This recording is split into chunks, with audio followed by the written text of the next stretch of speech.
Today, we are starting with something on the top of everyone's mind right now. We've all read about the tragic mass shooting in Atlanta this week. 8 innocent people were killed, 6 of them Asian women. We grieve for the victims and their loved ones. And this act must be seen in the context of a disturbing increase in racist attacks against Asians. We condemn anti-Asian hate and stand with our Asian American and Pacific Islander communities.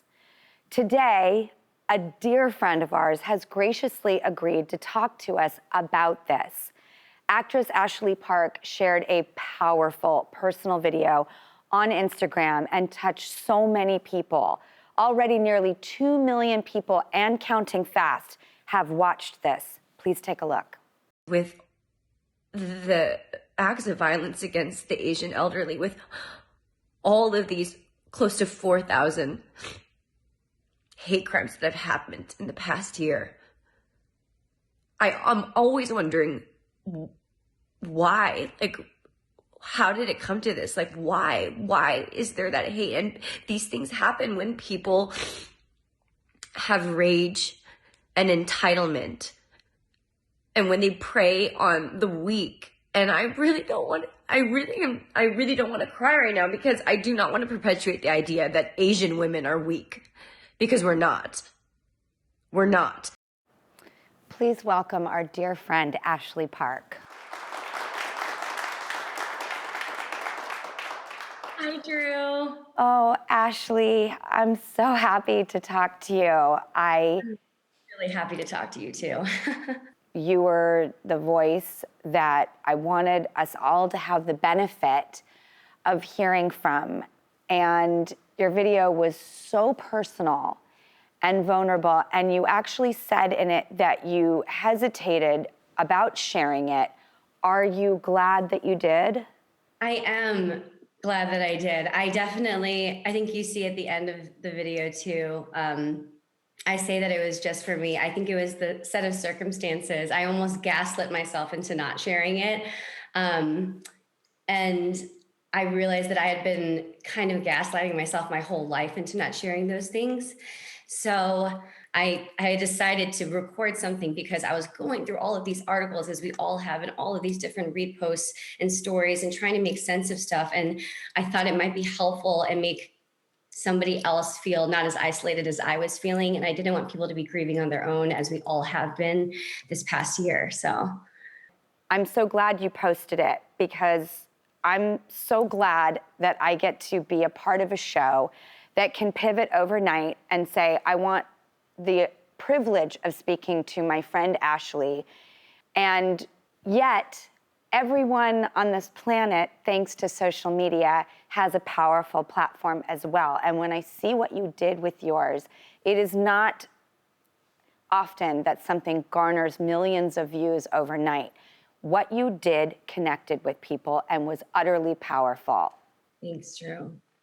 Thank you. And one, I said this to your team, but I first of all didn't expect for it to go viral in a sense at all. And when you reached out of everybody who kind of reached out and wanted to talk about the video or talk about what I said, I felt most comfortable coming to you, because it was, when I made that video, it was to my friends, it was to the people in my life, it was to really, to everyone, but I felt so comfortable being able to speak about it, because it is so personal still. And it's something that's still a part of my identity, and it's something that I'm reflecting on for the first time in my life. So thank you for being a safe space in that way. I'm so glad. What is your advice to people on what they can do right now? First of all, and I talked about this in the video, I think that the thing that everyone can do is think about what they're saying. It starts with the president, who calls something the Kung Flu virus, something that is impacting the entire world, and it makes an enemy of a certain group of people.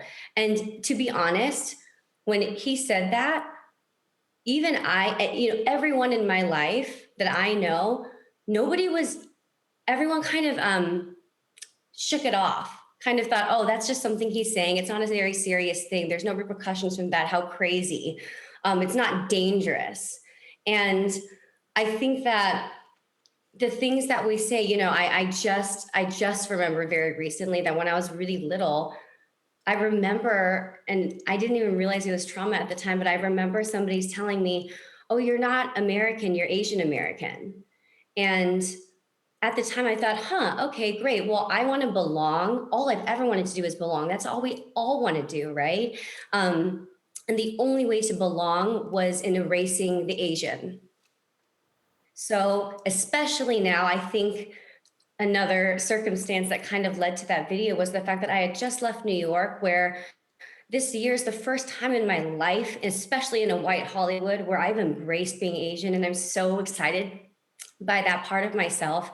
And I was living in New York, where every time I was going outside for the past month, I was putting on not only a cap, my mask, my sunglasses, my headphones, and not listening to music so I could be aware of my surroundings. I was fearful, and I was hiding the fact that I was Asian because I didn't know who was going to jump out at me. And I think that the grief that happened with this Atlanta shooting was knowing that it was malicious, was knowing that someone had thought about it and wanted to target people who looked like me. And that's when I'm a big scaredy cat. I'm scared of everything, but I'm not a fearful person. And I am right now. And that's how, so in moving forward, we need allies to be there with us, like on the ground level. When someone says something, I should be able to stand up for myself, but I am so conditioned in growing up in this world and in this industry where I cannot speak up for myself because the only person who leaves that situation harmed is me. The only person, and it's my job to try to infiltrate and try to be a lovely person to work with and a good human, because that's what we all want to be. But we have to be able to stand up for each other. We have to be able to stand up for our Black brothers and sisters, our brown brothers and sisters, for the AAPI community, for gay people, for everybody, you know, and it's the active allyship that's going to move us forward. I'm so in awe of what you just said, because I was speaking with my best friend, one of my very best friends of 20-something years, Robin, and she is of Indonesian descent and Dutch, and her father is Indonesian, and she was crying this morning, worried for her elderly father in the wake of what's happening. And I was holding her, and she, through tears, said, they just got vaccinated, and the minute they were able to go out of their house, it's no longer for him safe to go out of his house. And I was so struck by that. You spoke about the next generation in your post. And as we worry for our elders and we worry about our friends alongside of us right now, what is your hope for the next generation as we do have to attack all of these issues, all of them? Yeah. Well, I think it starts at an educational level. It starts with our kids. It starts with what I had said, what I kept on thinking with all of this violence and everything is, at the end of the day, I think about the kid that these murderers and these violent people were, and who at what point could have taught them to be good. And it really starts with us. And I'm really appreciative of people who are as positive and as good as you, who use their platform in that way, because it really does start with us. And I think we can do it. I really do. Well, your voice is the platform, and I'm honored to be a part of what you're doing, which is embracing that voice and putting it out there and making change. You are the person we're going to be looking to and learning from. No pressure, but I'm so glad that you put yourself out there, because it is galvanizing. The evidence is real. Everyone is watching your video. We are listening to you. And as we all search for next steps, one thing, please go to our website where we'll be sharing our resources and support for our Asian American viewers and Asian Pacific Islanders. For those outside of the Asian community, we're going to have resources for how you can learn and take action. And I thank you, Ashley, so much. May we talk about the deep and the meaningful, and embracing entertainment and optimism and joy and everything in between together. Amen. Yay. Thank you, Ashley.